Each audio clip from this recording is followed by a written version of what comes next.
em, mengejar nilai itu bukan karena dia ingin ingin berprestasi, tapi supaya dia aman dari tekanan di rumahnya. Gitu.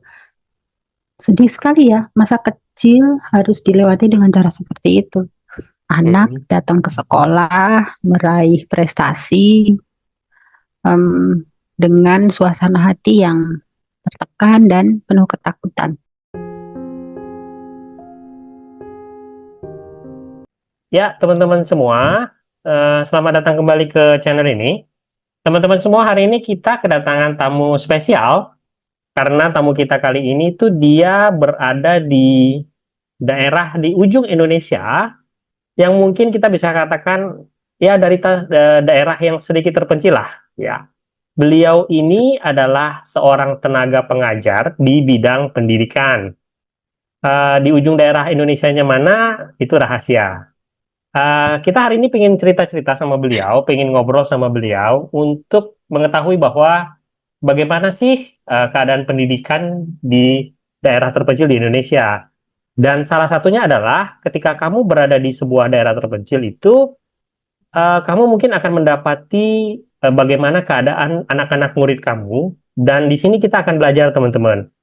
Banyak dari kita mengira bahwa pendidikan atau lembaga pendidikan tertinggi itu adalah sekolah. Banyak orang tua berpikir bahwa ya menyerahkan seluruh pendidikan anak-anak itu kepada sekolah. Padahal sebenarnya lembaga pendidikan tertinggi bagi anak-anak itu adalah keluarga. Karena anak-anak itu belajar banget dari keluarga dan sekolah itu sebenarnya adalah pelengkap, teman-teman. Kita berharap hari ini kita juga bisa dapat sebuah insight gitu ya bagaimana ya, kalau keluarga itu tidak berfungsi sebagaimana mestinya, itu akan berpengaruh sangat besar terhadap pendidikan anak-anak kita. Gitu. Semoga hari ini bisa memberikan insight buat teman-teman semua. Oke, Mbak, saya panggilnya Bu Guru ya. Bu Guru, kita pengen Boleh, boleh. diceritain dong, gimana sih keadaan pendidikan atau sistem pendidikan di daerah Ibu Guru sekarang, dan cerita-cerita apa yang kira-kira bisa disampaikan untuk teman-teman semua. Oke, terima kasih Bang Nofri. Saya bertugas di satu daerah yang dibilang terpencil, tapi beberapa akses sudah terbuka, baik itu di jalur jalur transportasi maupun di teknologinya. Oke. Tapi ada hal-hal lain yang masih juga membuat kita kesulitan di bidang pendidikan itu sendiri, terutama di pola pikir orang tua wali. Ya, kebetulan saya mengasuh anak-anak yang masih usianya apa ya, masih dini lah usianya. Oke, artinya kita boleh Nah, di situ katakan kelihatan. ibu mengasuh anak-anak di sekolah dasar. Betul. Oke, oke. Dan maaf gitu ya, background anak-anak yang bersekolah di tempat ibu itu dari kalangan ekonomi yang mungkin tidak terlalu tinggi ya Bu ya. Ya, betul. Betul Bang Nofri. Di mana orang tuanya Selain juga dari kalangan pendidikan yang mungkin juga tidak terlalu tinggi ya. beberapa ya, ada yang sudah cukup pendidikannya, tapi mereka ini kalau diperhatikan juga Pengetahuan masuk parentingnya kategori tidak terlalu besar. open mind. Hanya sebagian kecil sekali yang masih yang sudah mulai membuka diri dengan hal-hal baru, dengan cara pandang baru dalam bidang pendidikan. Oke. Dan Kebanyakan itu orang tuanya itu maaf gitu bekerja di bidang perkebunan ya Bu ya. Maaf sebagai buruh atau sebagai apa atau iya, lebih kebanyakan lebih ke pengusaha atau gimana Bu? iya, sebagian besar petani, Bang. Dan Oke. yang bekerja di jalur formal itu masih kecil angkanya. Gitu. Nah, tapi kalau dilihat-lihat, ya, yang dominan ini kan yang membawa pengaruh besar ya. Hmm. Jadi kalaupun yang sudah open mind, ini juga nggak banyak pengaruhnya. Bahwa ya kebanyakan orang tua dari murid yang ibu asuh itu tingkat pendidikannya, maaf gitu ya, eh, kurang tinggi Mulai dan dari mungkin SD, ekonominya juga kurang tinggi ada gitu ya. yang tidak sekolah, mulai dari yang tidak sekolah, Heeh. kemudian SMP, Oke, itu itu yang banyak. banyak. Oke, Yang tapi SMA dan S1-nya itu masih sedikit. sangat jarang gitu ya. Oke, Mm-mm. teman-teman semua, ini menarik ya. Kita bicara dengan seseorang yang berada di sebuah tempat terpencil, di mana kita tahu eh, kondisi orang tua murid yang dia asuh itu kebanyakan dalam tanda kutip ya berada di level bawah, baik dalam segi pendidikan maupun dalam segi ekonomi, ya. Dengan semua keterbatasan tersebut, mereka mengirimkan anak-anak mereka ke sekolah. Oke, Bu, kita melihat dari sudut itu gitu ya, bahwa dengan tingkat pendidikan yang mungkin tidak terlalu tinggi, tingkat ekonomi yang tidak terlalu tinggi, kita memang tidak bisa mengatakan bahwa mereka kemungkinan akan jadi sebuah keluarga disfungsional. Tetapi kemungkinan itu mungkin besar terjadi, gitu ya. Kita pingin dengar cerita, Bu. Ada nggak kasus-kasus dari orang tua muridnya Ibu itu yang mencerminkan sebuah keluarga disfungsional yang kemudian itu membuat efek yang sangat besar terhadap anak-anaknya dia atau anaknya dia. Saya mulai dari kondisi kelas saya ya. Oke. Di kelas saya ini, saya selama berdinas di tempat saya bertugas, itu dari tahun ke tahun polanya sama, hampir sama. Mhm. Ada yang hmm, sudah bagus, respon orang tuanya bagus, em, progres belajar anaknya bagus, tapi ada yang saya benar-benar kesulitan betul. Mhm. Progres belajarnya susah, kemudian perilakunya, dan ketika saya ajak ngobrol anak-anaknya, saya menemukan apa ya, beberapa situasi yang tadinya saya pikir ini cuma perasaan saya aja gitu. Mhm. Ini anak kok gini, responnya kok gini, kemudian cara dia mengekspresikan keseharian emosinya terhadap teman-temannya ketika berinteraksi itu kok berbeda gitu.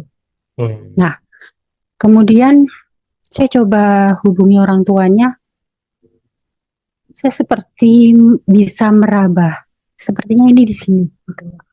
Mhm. Contoh, ada anak yang dia ini sering dijailin temennya, terlalu sering. Kemudian kemampuan belajarnya juga lambat sekali. Saya coba ajak ngobrol, kelihatan bahwa ini sepertinya terlalu sering mendapat apa ya, tekanan dari penggalan kalimatnya. Misalnya gini, "Em, aku takut Bu, kalau nilaiku rendah nanti sampai rumah aku dipukul." Nah, kemudian ada lagi yang mengeluh kalau gimana ya, kalau sampai aku nggak bisa nggak bisa bawa nilai bagus ke rumah gitu kan, ada konsekuensi atau hukuman-hukuman yang dia terima. Misal, hmm, lakukan pekerjaan ekstra di rumah, eh, uang jajan dipotong, atau dia tidak boleh melakukan hal-hal yang dia senangi, misalnya bermain dengan temannya. Tadinya saya pikir ini normal untuk orang tua yang menginginkan prestasi anaknya bagus. Tapi eh, saya menangkap ada takutnya kok nggak normal gitu Bang. Hmm. Hmm. Iya, anak ini kok tak kalau misalnya dia sekedar tidak boleh bermain atau hukuman-hukuman lain yang sekiranya bisa di apa masih bisa ditanggung oleh seorang anak kecil gitu kan. Hmm. Kenapa takutnya seperti ini gitu. Oke. Nah, dari situ kemudian saya coba eh, mencari waktu ngobrol sama orang tuanya tapi tidak secara resmi ke sekolah ya. Hmm. Kebetulan saya lewat ke rumahnya, kemudian kami ngobrol dan seterusnya. Dari kondisi rumahnya, dari obrolan yang saya lakukan dengan orang tuanya kelihatan ada sesuatu yang memang tidak biasa. Tidak biasa dalam artian sebelumnya saya kan sudah pernah bertemu dengan orang-orang ya gejala narsistik lah, ya ingin terlihat lebih dari sekelilingnya, tidak bisa menerima kalau dia melakukan satu hal yang negatif. Ya seperti yang sering kita dengar lah, edukasi tentang NPD ini. Hmm. Hmm. Beberapa dari tanda-tanda itu saya dapatkan dari orang tua ini. Hmm. Dan itu membuat saya berpikir, bagaimana caranya melihat apa menolong anak ini dengan kondisi keluarga yang seperti ini. Hmm. Oke. Artinya Saya adalah ingin bahwa, membantu, tapi saya bingung. oke, artinya adalah bahwa kita menyimpulkan begini, anak itu datang ke sekolah untuk menempuh Dengan rasa pendidikan. tertekan.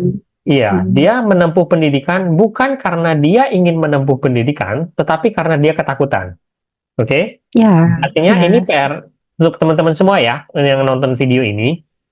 Ketika kita bicara soal pendidikan anak, ya, tugas kita sebagai orang tua itu adalah bagaimana kita memotivasi anak-anak kita supaya mereka itu mau mencari ilmu dan menyediakan sebuah lingkungan yang nyaman sehingga mereka bisa berekspresi dan kemudian punya motivasi dari dalam diri mereka untuk mencari ilmu. Itu idealnya. Tetapi ketika sebuah keluarga, misalnya yang dipimpin oleh seorang narsistik tuh, mereka cuma pingin image bagi orang tuanya, kemudian mereka menekan anaknya untuk mencapai hasil yang baik. Mereka tidak menanamkan apa tujuannya atau keuntungan buat si anak supaya mau belajar, tetapi hanya peduli terhadap image-nya mereka gitu. Sehingga anak tuh kemudian ingin mencapai prestasi bukan karena mereka ingin belajar atau ingin mencapai prestasi, tetapi karena mereka ketakutan akan hal tersebut. Kira-kira begitu kali ya Bu yang tadi disampaikan itu ya. ya, betul Bang, betul. Oke, Jadi oke. mereka ini em, mengejar nilai itu bukan karena dia ingin berprestasi, tapi supaya dia aman dari eh, tekanan di rumahnya gitu. Dan sedih sekali ya, masa kecil harus dilewati dengan cara seperti itu. Kalau kita bicara soal misalnya soal dunia kerja gitu ya, jadi kita kesulitan untuk memisahkan antara profesionalisme dengan emosi, karena Hmm, emosi ibu ya, sudah bermain di sana gitu kan. iya. Karena Hmm. saya melihat masa kecil saya ada di anak ini gitu. Ya, tapi Bu, menurut saya itu sesuatu yang dalam tanda kutip menurut saya malah baik ya, karena banyak tenaga pengajar mungkin terkadang hanya memperdulikan melakukan pekerjaan mereka tanpa memperhatikan kondisi emosional anaknya gitu. Karena sebenarnya Mm-mm. bagaimanapun juga kita ingin menciptakan atau mendidik anak-anak kita itu bukan seperti robot kan, hanya mencari Iya, ilmu, hanya mencari nilai, tetapi mm, sebenarnya mereka tidak mengerti tentang apa yang mereka pelajari tersebut gitu, ya kan? betul, betul. Jadi saya membayangkan nanti ketika dia dewasa, Mhm. dia tidak punya kenangan-kenangan yang harusnya ini momen-momen yang menyenangkan. pada saat dia dewasa nanti dia hanya akan mengenang ini sebagai apa ya, satu momen yang lebih banyak gak enaknya gitu bang. Bahkan mungkin boleh dikatakan mengerikan gitu ya. Mungkin bisa bikin trauma. Iya, betul, Dan mungkin takutnya betul. itu nanti malah nurun juga ke anak-anaknya nanti. Ketika dia punya anak, dia Kalau berpikir bahwa begitulah cara membesarkan anak-anak ya. begitu, iya, betul sekali. Ibu menemuin nggak Bu Mm-mm. kayak gitu Bu? Misalnya seperti bahwa Ibu melihat dari polanya itu begitu terus gitu, bahwa mungkin Ibu Banyak, mengenal banyak. beberapa keluarga yang dari Karena generasi ke generasi begitu terus turun-menurun. iya, betul sekali. Mm, Saya sejak dari masa honor sampai hari ini mm, itu dari siswa-siswa saya sebelumnya sudah ada yang punya anak juga. Nah, dari ketika mereka kecil, kemudian sekarang mereka sudah punya anak, walaupun ada yang anak mereka itu ada yang belum belum masuk SD. Kelihatan, Bang. mm, Kelihatan polanya ketika dia masih kecil bagaimana dengan orang tuanya dan sekarang bagaimana dia terhadap anaknya. mm, Ada tanda-tanda berulang walaupun anaknya itu masih belum masuk pendidikan formal gitu ya. mm, mm. Bagaimana dia em, mengasuh anaknya, anak kecil kan ada yang fase-fase Golden Age atau masa tumbuh masa kembangnya. pertumbuhan gitu ya. Dari ngomong, jalan, ya dibandingkan sama kanan kirinya. Mm, Udah seumur sekian, sekian kok si bayinya si Polan udah segini, anakku belum. Nah, yang begitu-begitu tuh kelihatan. mm, mm. Ini pola yang terus berulang gitu ya. Dan Mm-mm. kesulitannya itu adalah bahwa ketika kita mau, seperti Ibu katakan ya, Ibu berusaha atau Ibu mungkin ingin punya keinginan untuk merubah pola-pola tersebut gitu. Tetapi kita terbentur dengan keadaan misalnya, ya mereka nggak mau belajar, atau mereka terbentur dengan keadaan ekonomi. Istilahnya itu kadang kalau Betul, kita pingin membantu mereka, mereka akan berkata bahwa, aduh saya nih mau makan aja udah susah ini. Saya nggak sempat mau ya, belajar betul ini dan sekali. itu. Begitu kan? Sebenarnya biasa sering terjadi. Betul. Gini, Hmm, em, beberapa dari mereka ketika kita sampaikan seharusnya begini, begini, begini. Saya nggak penting yang begitu-begitu. hmm, Jawaban mereka seperti itu. Nggak penting yang begitu-begitu. Yang penting di rumah ada makanan, anak sehat, udah. hmm, hmm, Jadi udah jawaban mentok seperti ini kita udah nggak bisa apa-apa. hmm, hmm. Apalagi Melihatnya mungkin sampai secara fisikal gitu ya. iya dia tidak peduli bahwa anak-anak itu harusnya kelihatan terawat, harus Hmm. kelihatan sehat. Tapi bagaimana Keadaan anak mental. merespon suatu kondisi, mengelola emosi sejak kecil kan keterampilan seperti itu harusnya dilatih ya. Hmm, Tapi mereka belum sampai ke sana. hmm, hmm. Itu yang bikin saya Sangat menyedihkan. bagaimana? Ya, Mm-mm. teman-teman semua, ini ya sedikit pembelajaran bahwa salah satu ciri dari sebuah keluarga disfungsional itu adalah mereka itu sangat mementingkan look luar. Jadi mereka itu mementingkan terlihatnya itu lebih penting daripada apa yang sebenarnya terjadi di dalam. Jadi kebanyakan mereka itu akan ya sibuk memoles tampilan luarnya mereka tanpa memperdulikan bagaimana sebenarnya kondisi di dalamnya mereka. Artinya bagaimana kondisi emosionalnya anak-anak mereka, mereka sebenarnya dalam tanda kutip bisa dikatakan tidak terlalu peduli dengan itu.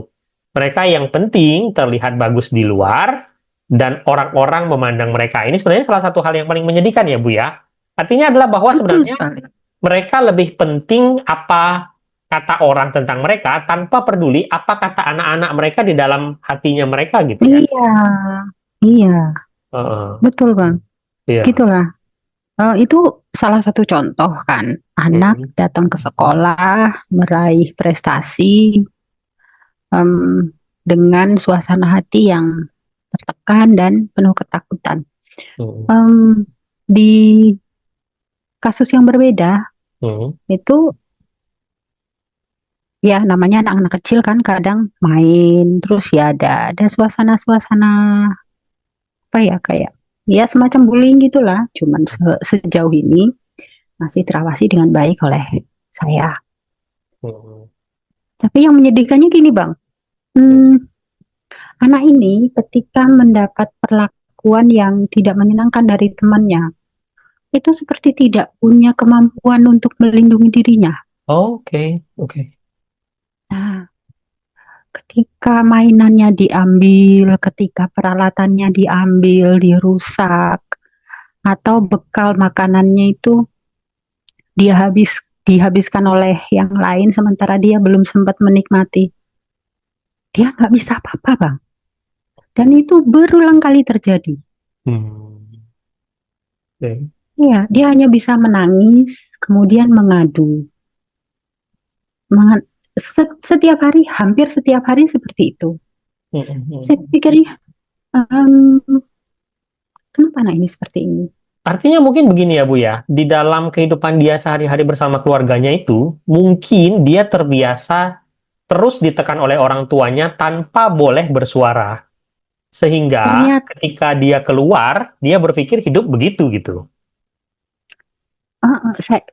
si anak ini, Mhm. ketika saya ajak ngobrol orang tuanya, saya kan bingung juga. Ini anak kok kayak gini? Hmm. Harusnya kalau seperti itu, ini yang berkali-kali saya sudah ajarkan. Lindungi barang-barang kamu. Lindungi apa yang seharusnya menjadi milik kamu. Berkali-kali saya sudah sampaikan itu. Hmm. Tapi dia nggak bisa melakukan itu. Dan saya Hmm. coba untuk ngobrol sama ibunya. Ternyata ibunya juga seperti itu terhadap ayahnya. Artinya ibunya itu Nah, ibunya selalu mengalah ketika ibunya dibully ayahnya gitu. ya, iya Bang, Oke. begitu. Jadi Oke. suasana di rumah, bagaimana interaksi ayah dan ibunya itu ternyata besar sekali pengaruhnya terhadap perilaku anak di kelas, Hmm. terhadap perilaku anak di lingkungan tempat dia bermain, gitu. Hmm. Em, saya Artinya melihat teman-teman, ini ya oke oke, ya nggak apa-apa sedih Bu lanjut. sekali. Oke. Eh, tapi seperti yang sudah saya sampaikan sebelumnya, saya bingung, sedih campur bingung. Ini memberitahu orang tuanya bagaimana. Kalau kekerasan yang sudah menjurus ke kekerasan kan, Hmm. ibu yang mendapat perlakuan tidak baik dari ayahnya. Hmm. Kalau saya ngomong kan pasti kesannya seperti ikut campur keluarga orang. Hmm. Ya, Tapi benar. kalau tidak bicara, Hmm. perilaku mereka ini efeknya ke anak dan kemungkinan besar ini akan berlanjut sampai dia dewasa nanti. Oke. Sampai sini saya hanya bisa Ya. Mengurut apa? sulit. Mengurut dada gitu ya. Iya, Hmm. saya ingin melakukan sesuatu, tapi seperti Tidak tahu seperti apa yang harus tidak. dilakukan gitu. Iya, betul Bang. Hmm. Ini teman-teman semua ya, ini salah satu contoh ya bahwa jangan anggap remeh dengan apa yang kamu lakukan di rumah. Karena anak itu akan mengcopy apa yang kalian lakukan di depan matanya dia, dan kemudian dia akan menjadikan itu sebuah mekanisme hidupnya dia di luar sana. Itu satu hal, teman-teman. Itu ya. Dan saya pikir ya, Bu, ya memang kasus yang Ibu ceritakan itu memang nggak semudah telapak tangan untuk memperbaiki itu, karena sebenarnya itu Iya, akar permasalahannya kan besar banget itu. Kita mungkin bisa saja menindak tindak kriminalnya, kita bisa menindak abuse-nya, tapi kan akar permasalahannya itu kan dari akarnya nggak. keluarganya di Iya, situ gitu. Kalau di, betul. iya, kalau akarnya tetap di situ, dia pasti akan tetap mengulang lagi kan, gitu kan ya? Iya, Hmm. itu ibunya seperti itu. Ternyata kalau ditarik garis lurus, di atasnya keluarga ibu juga seperti itu, Bang. Jadi Hmm. ini sudah, Iya. beginilah keadaannya. Oke, oke. Dan ibu di tempat ibu yang maaf gitu ya, yang daerah terpencil gitu ya, dengan tingkat pendidikan yang dalam tanda kutip rendah, tingkat ekonomi rendah, kasus begitu itu banyak ya Bu ya?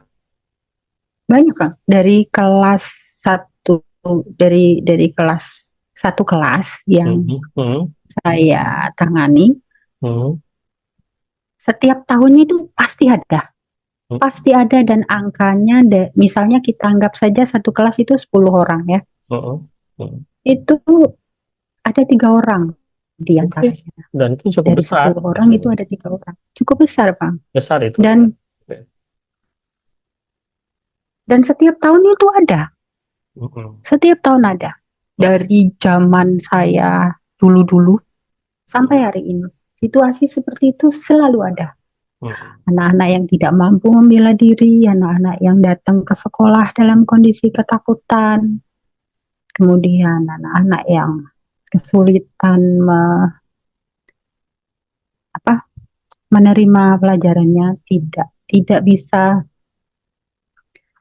Mhm, mhm. tidak bisa mengikuti Mencerna gitu. pelajaran. Iya. Mhm, Itu ketika diajak ngobrol orang tuanya seperti denial, anak mhm. saya nggak begitu, dan seterusnya Oke, dan seterusnya. oke. Nah, hal-hal seperti itu setiap tahun ada, dan indikasi perilakunya juga hampir sama, Mhm, mendekati memenuhi kriteria dari penderita NPD. Tapi mhm. kalau kalau di tanda-tandanya ada sekian, mereka ini hanya memenuhi setengahnya. Oke. Ya, ada Artinya juga kita yang bisa bilang memang, keluarganya disfungsional lah ya. ya, Tidak memenuhi fungsi sebagai sebuah keluarga. Apakah orang tuanya iya, narsistik? Kita mungkin tidak bisa memastikan itu gitu. Tetapi tidak bisa setidaknya kita tahu bahwa memastikan. keluarganya disfungsional gitu ya. Tanda-tanda dari perilaku Hmm, narsistiknya itu, beberapa dari mereka ini mencolok sekali. oke, oke. Ya, teman-teman semua tadi kan ibunya bilang ya, mungkin itu sekitar 3 dari 10 misalnya. Itu sekitar 30%. Apakah itu banyak atau tidak? Itu banyak, teman-teman. Kenapa? Karena kita katakan gini ya, satu jiwa itu berharga. 1 dari 10 aja, kalau ada yang tidak bisa menjalani sebuah kehidupan normal, itu sudah banyak, teman-teman. Karena setiap anak, setiap manusia itu berhak untuk menjalani sebuah kehidupan yang normal, dalam tanda kutip ya. Jadi kalau 1 aja kita bisa katakan itu banyak, teman-teman. 3 dari 10 itu juga banyak banget. Dan ibu ini mengalami atau menjumpai itu hampir setiap tahun gitu. Gitu ya, Bu ya? Betul, Bang. Dan saya rasa bukan cuma di kelas ibu kan? Di kelas-kelas lain mungkin kelas setiap grade Iya, itu pasti ada gitu ya? pasti ada. Ya, em, itu kan di satu kelas. Mm-mm. Mm-mm. Sementara di sekolah dasar itu kan ada enam kelompok belajar ya, ada 6 kelas. Bayangkan saja, dipukul rata saja di satu kelasnya itu ada sekitar 30%-an. Kalau 6 kelas, kalau satu desa, Oke, begitulah gambarannya. banyak banget gitu ya. Iya, Menurut Ibu itu karena pendidikan nggak sih? Tapi belum tentu ya Bu ya. Kayaknya sih karena kalau kita nah nggak bisa itu menyalahkan tingkat pendidikan juga sih eh, ya, karena nggak banyak bisa, juga Bang. sih ya Bu ya. Mm-mm. Saya menemui orang tua dengan pendidikan sama-sama SMA, ayah dan ibu, Mm-mm. tapi anaknya ini Berbeda jauh. fisiknya berbeda jauh, jauh berbeda, sangat berbeda, Bang. Mm-mm. Em, Ketika dia dapat nilai jelek, kemudian esoknya saya tanya, orang tuanya merespon dengan nggak apa-apa. Anaknya yang cerita kan, Mm. kemarin dapat nilai sekian, bagaimana? Nggak apa-apa, kata mama, yang penting belajar lagi. Gitu. Mm. Dan ketika dapat nilai bagus, dia cerita dapat permen, katanya. Artinya apa? Bahwa mereka ini sudah ngerti parenting dengan Mm-mm. tingkat pendidikan yang cukup, SMA cukup lah menurut saya. Mereka bisa bisa menciptakan suasana keluarga, Mm. bisa memenuhi standar parenting yang baik, dan saya nggak bisa mengini kan ya, Bang ya, nggak Mm. bisa mendescribe atau menggambarkan hal tersebut. Bahwa kondisi anak dengan kondisi yang anggap aja yang kondisi-kondisi khusus tadi, itu ada yang memang keluarganya kurang pendidikannya, tapi ada juga yang orang tuanya cukup. Satu yang cukup tinggi, tapi yang satu ya masih masih kurang gitu. Sehingga pola asuhnya seperti itu. Ya, oke Ibu. Cerita tadi sangat menarik ya Bu ya. Apakah Ibu masih ada cerita lain yang bisa juga dijadikan pembelajaran untuk kita semua?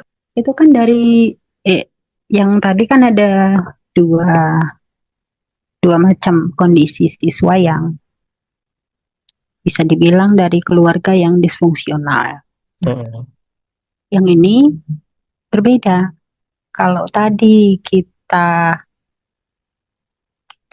menyaksikan di keseharian bahwa ada anak yang tidak bisa membela diri ketika mendapat perlakuan yang tidak menyenangkan dari temannya. Nah, kali ini dari sisi anak yang melakukan tindakan yang tidak menyenangkan itu. Oke. Hmm, Pembuli lah ibaratnya ya. Ya, bisa dibilang begitu. Oke. Ketika dia selesai melakukan hal seperti itu dengan temannya dan saya coba ajak bicara di suasana yang memang menurut saya nyaman buat dia menyampaikan apa yang ada di pikiran dan perasaan dia. Saya menemukan satu kondisi atau mungkin baru perasaan saya aja karena kalau yang ini yang saya tanyain itu baru anaknya aja, orang tuanya belum. Tuh. Dari cerita anak ini kita bisa menyimpulkan bahwa dia ini terlalu sama dengan anak yang berangkat sekolah ketakutan tadi, bahwa anak ini juga mendapat standar yang tinggi untuk ukuran seorang anak-anak dalam kesehariannya. Gitu. Cuman kalau yang satu ketakutan, kalau yang ini mengekspresikannya dengan menyerang orang lain. Iya. Yang satu ofensif, yang satu defensif. Kira-kira begitu. Iya. Jadi besar sekali pengaruhnya terhadap perilaku anak dalam keluarga yang disfungsional itu. Yang anak ofensif ini tuh gimana Bu? Di rumahnya itu gimana kondisinya? Orang tuanya maksudnya sering berkelahi atau gimana gitu? Main fisik atau gimana gitu ya? Ya, mereka ini kalau main fisiknya saya tidak tahu. Cuman anak-anak ini orang tuanya ini sering apa ya? Melakukan ke verbal abuse. Iya. Oke. Melakukan verbal abuse tapi di depan anak-anaknya dengan mengira bahwa mereka ini tidak akan merekam perilaku mereka gitu. Jadi sejauh ini orang tua yang belum punya kecerdasan emosional, belum bisa mengelola konflik dengan baik, belum dewasa lah secara emosional, itu ternyata efeknya seperti ini. Sementara ini saya berpikir seperti itu, bahwa anak-anak ini pada akhirnya seperti kebingungan melihat lingkungannya, kebingungan bagaimana harus berperilaku karena mendengar kesehariannya tidak ada hal yang harusnya jadi larangan dan anjuran. Gimana ya? Mereka tidak bisa memfilter mana yang boleh dan tidak boleh karena di rumah mereka seperti itu, bahwa ngomong kasar, membuli itu adalah hal yang sering dia lihat di dalam rumahnya Hmm. Hmm. Sehingga mereka juga melakukan hal yang sama terhadap teman-temannya. Gitu. Artinya gini nih, teman-teman ya. Ini tadi ketika ibunya itu menceritakan sebuah kisah di sekolahnya, ketika ada satu anak yang misalnya dia melakukan pembulian terhadap anaknya satu lagi, gitu. Ini dua-duanya itu teman-teman mencerminkan sebuah kedisfungsionalan di keluarga mereka. Yang satu mencerminkan bagaimana anaknya itu menjadi sangat ofensif dan menyerang orang lain. Yang satu lagi itu mencerminkan kedisfungsionalan keluarganya di mana ketika anaknya itu tidak punya kemampuan untuk membela dirinya dia. Dua-duanya itu teman-teman itu menampilkan atau menunjukkan bagaimana ketika sebuah keluarga itu tidak menetapkan sebuah nilai-nilai yang benar, itu akan berpengaruh. Hanya saja uh, ini di dua anak ini pengaruhnya berbeda. Satu jadi ofensif, satu jadi defensif. Tapi sebenarnya dua-duanya mencerminkan kedisfungsionalan keluarganya gitu. Itu kira-kira yang terjadi ya Bu ya. Dan mungkin yang Ibu Iya, katakan tadi itu kan adalah bahwa anak-anak itu bingung gitu. Aturan yang benar itu di mana gitu. Karena iya, ketika orang tuanya tidak menunjukkan atau tidak menjelaskan itu atau tidak mengajarkan itu secara tegas, ya mereka kemudian hanya akan meniru kan begitu ya. iya betul Bang. Mm-mm, mm-mm, Dan saya pikir akar permasalahannya adalah ke kecerdasan emosional, mm-mm, kedewasaan dalam mengelola konflik. mm-mm, Gitu. mm-mm, Jadi hal-hal seperti ini seharusnya sudah dipahami oleh calon orang tua. Bahkan ketika dia belum punya anak pun, seharusnya calon orang tua ini sudah punya skill ini, gitu.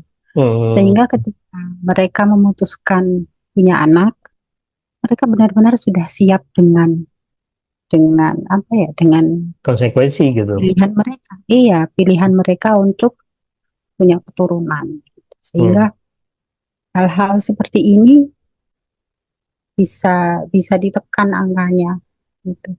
Karena kalau seperti yang tadi sudah dikatakan, angka 30% itu gede. besar, besar sekali gitu, Iya, besar sekali ya. itu yang yang kita tahu. Mm-mm, Nah, bagaimana dengan anak-anak yang tidak bisa menikmati pendidikan di jalur formal? mm-mm. Apa jaminannya mereka tidak mengalami hal seperti ini juga? Ya, Gitu. malah kemungkinannya lebih besar sebenarnya, ya Bu ya. Iya, Betul. bisa jadi. Gitu. Mm-mm. Situasinya pun mungkin bisa lebih rumit dari yang sudah saya ketahui. Oke.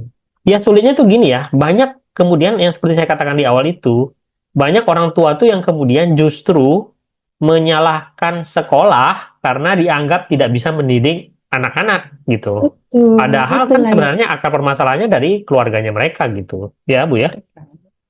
betul, Bang.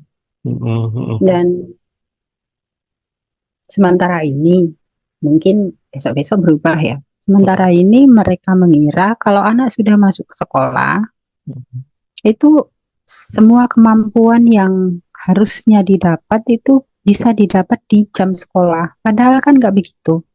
Untuk kelas rendah di tempat kami itu masuk jam 8, pulang setengah 12. mm-mm, Sisanya kan di rumah. mm-mm, Nah, hal-hal seperti ini kadang masih belum disadari. mm-mm. Belum Ya. banyak yang sehingga ketika anak sudah sekian lama sekolah, kok kemampuannya masih begini. Nah, yang begitu-begitu itu masih banyak menyalahkan Mm-mm, sekolah. mm-mm. Iya, iya. Padahal seperti kita katakan tadi ya, teman-teman semua ingat sekali lagi bahwa lembaga pendidikan tertinggi buat anak-anak itu adalah keluarga, bukan sekolah, teman-teman. Iya, betul. Guru-guru di Bagaimana sekolah itu, mereka berinteraksi dengan teman, bagaimana mereka mengelola konflik. Dari kecil seharusnya sudah diajarkan di rumah. mm, Bagaimana mereka berbagi. Berbagi itu kan ya idealnya harus ada batasnya ya. Itu mm, diajarkan sejak kecil. mm, Ada anak yang memang berbagi benar-benar semua yang dia punya dikasih. mm, Gitu. mm, mm, Ada yang benar-benar nggak mau berbagi sedikit pun. Nah, hal-hal seperti ini kan mencerminkan kondisi keluarga. Iya, oke, benar. Bu, saya mau tahu dok, satu lagi nih ya. Tadi karena kita bicara soal bahwa ada anak-anak yang mungkin tidak terjangkau di sekolah yang formal gitu ya. Di Mm. sana banyak ya Bu ya. Maksudnya di sekolah di ujung Indonesia ini, maksudnya gini, orang tua yang dalam tanda kutip tidak peduli gitu. Artinya gini, yang menganggap bahwa sekolah buat apa sih gitu. Artinya mungkin sama sekali nggak mau nyekolahin anaknya atau berpikir ya udah kalau sekolah dasar sudah selesai ya sudah gitu. Itu masih Oh, dalam tanda ada. kutip banyak banget ya Bu ya. Kalau angkanya sudah relatif rendah, Mm-mm. cuman ya itu tadi Mm-mm. masih ada dan ya bisa dibilang cukuplah untuk disebut sebagai sesuatu yang disayangkan di zaman sekarang yang akses pendidikan itu sudah sangat terbuka, akses eh, transportasi itu sudah sangat mudah. Mm. Mm-mm. Gambarannya begini, di tempat kami dulu Mm. untuk menempuh pendidikan SMP, eh, eh, pendidikan SMA itu harus jalan kaki sekian puluh kilometer. Mau nggak mau setelah selesai SMP itu harus merantau jauh dari orang tua. Mm-mm. Tapi di zaman sekarang yang ibaratnya tempat sekolahnya itu sudah di depan rumah, ada yang masih setengah hati menjalani pendidikan itu. Mm. Atau Mm. bahkan yang terang-terangan, udahlah, udah cukup SMP saja, nggak Mm. usah.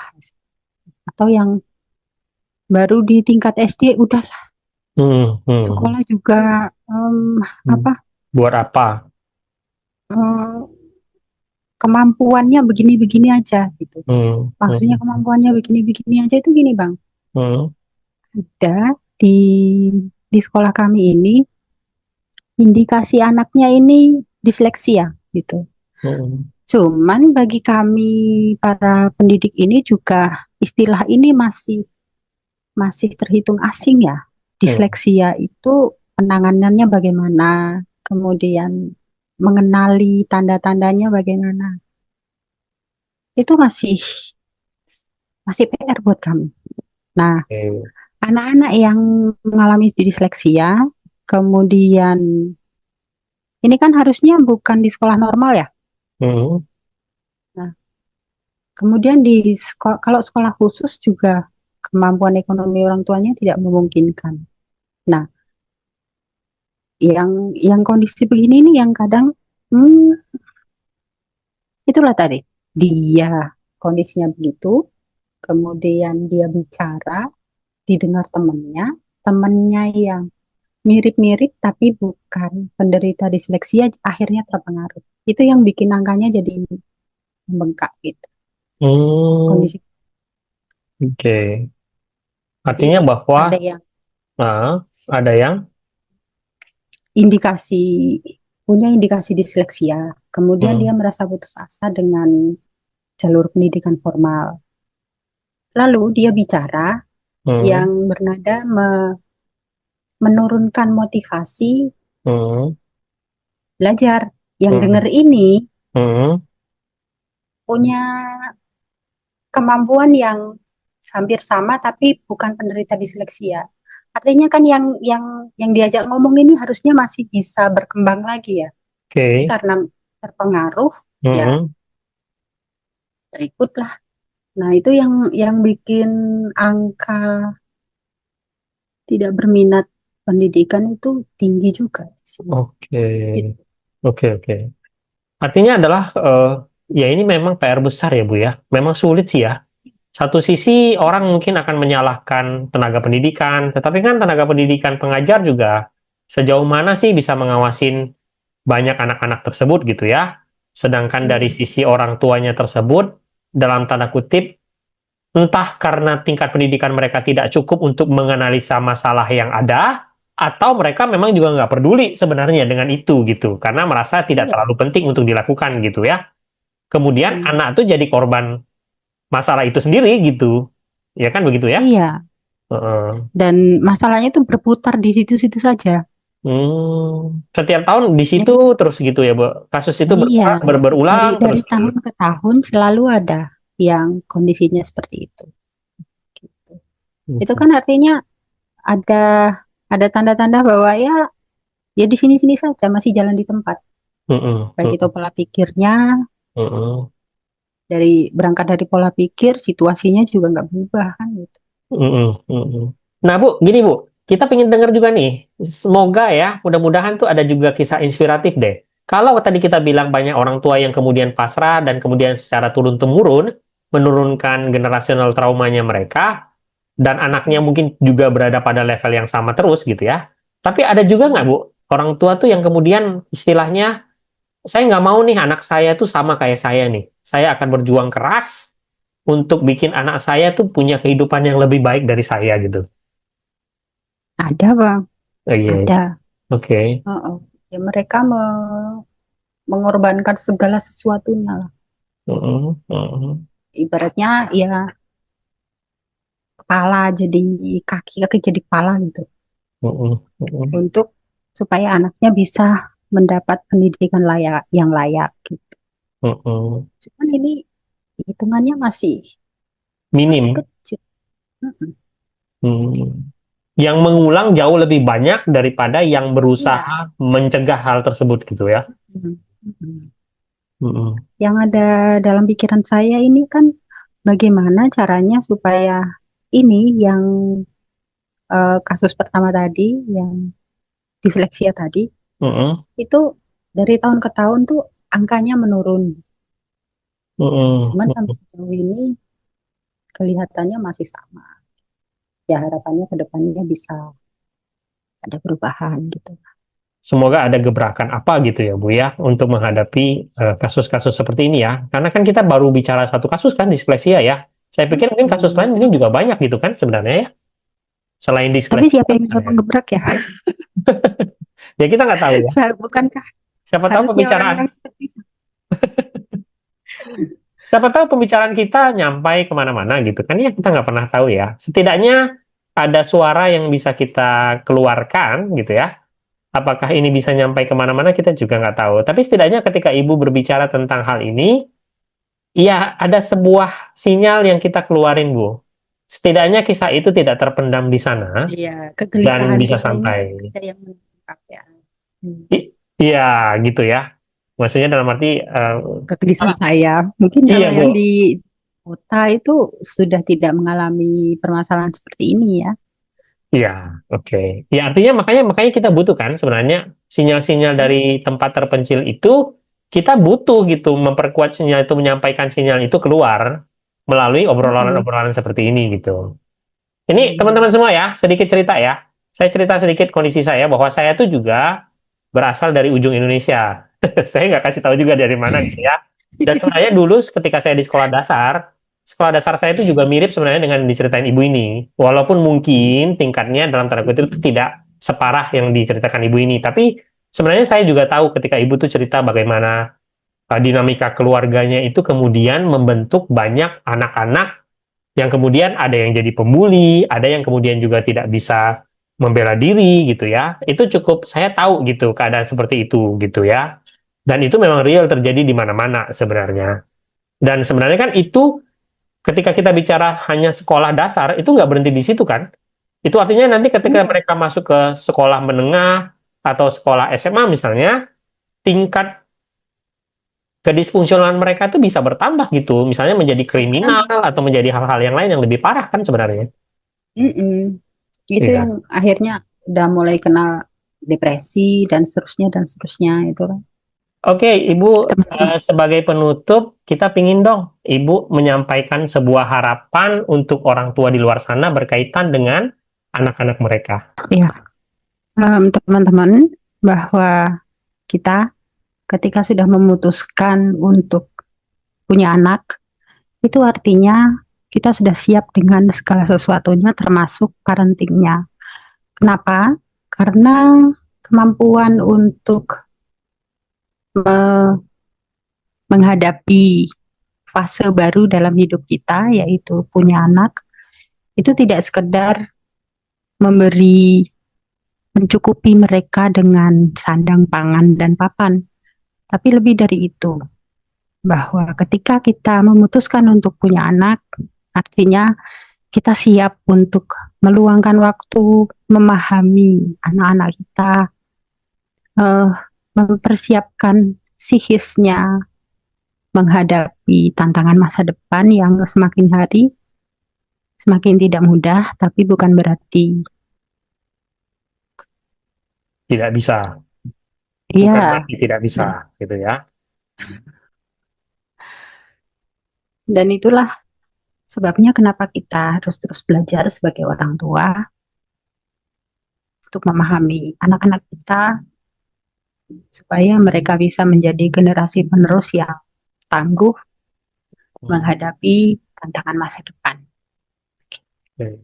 Artinya ibunya ingin bilang sama teman-teman semua, eh, ketika kita mendidik anak-anak kita, teman-teman semua, ingat kita tuh sebenarnya nggak cuma didik generasi di bawah kita doang. Ketika kita didik mereka dengan benar, mereka tuh akan melanjutkan didikan kita ke generasi di bawah mereka juga. Jadi sangat krusial, teman-teman. Didikan yang tidak benar itu bisa berlangsung turun-menurun, terus ke generasi berikutnya.